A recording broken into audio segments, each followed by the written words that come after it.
Kita pasti sering mendengar training dan seminar yang lagi tren, lagi seru, lagi hype.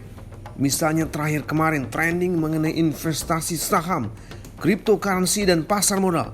Biasanya kita pengen langsung ikut, pengen klik dan bergabung dalam training-training seperti itu. Bagaimana kita menyikapinya terhadap ajakan training-training itu?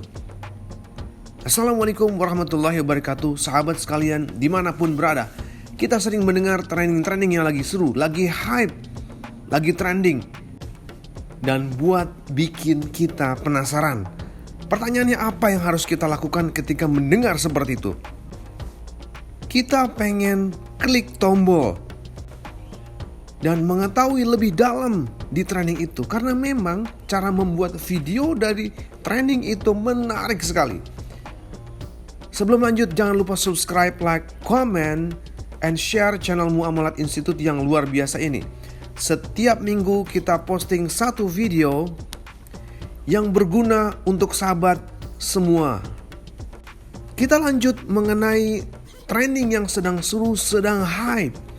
Banyak sekarang ini penawaran training online, training e-course yang beredar dimanapun, di social media, di YouTube, di Instagram. Misalnya training mengenai cryptocurrency dan mengenai investasi saham. Apa yang harus kita lakukan kalau kita mendengar seperti itu? Yang pertama adalah kembali ke tujuan hidup Anda. Kembali ke tujuan training Anda. Apakah tujuan training Anda? Kita pikir 2-3 kali sebelum kita benar-benar ingin lanjut, ingin klik, ingin subscribe, ingin daftar. Jangan sampai kita ikut training yang gak ada hubungannya dengan tujuan hidup kita. Kita cek testimoni dari orang yang pernah ikut training itu. Bukan di websitenya training tersebut, tapi di website lain, atau di kanal social media, atau di YouTube, atau di Instagram.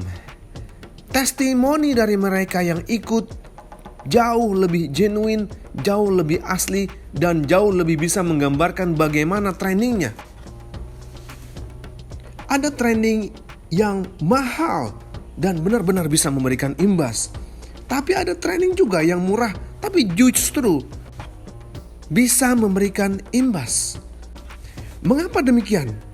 Karena ini akan bergantung kepada nomor 3 yang akan saya sampaikan. Yang ketiga adalah apakah kita sanggup menjalani tindak lanjut dari training tersebut. Kalau kita ikut training yang hype atau yang lagi trend, maka biasanya akan ada apa yang disebut dengan call to action. Itu adalah panggilan untuk melakukan tindakan tertentu setelah Anda mengikuti training itu. Tidak sedikit yang harus kita lakukan, yang harus kita rencanakan untuk tindak lanjut ini.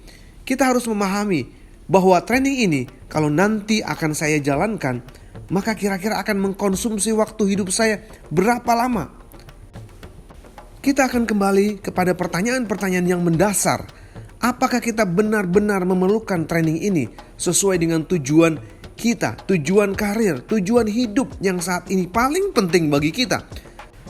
Kesimpulannya adalah bahwa jika kita mendapatkan dan melihat iklan training-training yang sedang naik daun, sedang hype, sedang trending, maka selalu tenangkan diri. Kita harus berpikir kembali mengenai tujuan hidup kita. Pikirkan semua yang kita lakukan sekarang dengan sebaik-baiknya. Semoga ini memberi inspirasi, memberi referensi dan motivasi bagi Anda untuk terus menjadi pribadi pembelajar. Assalamualaikum, semangat pagi.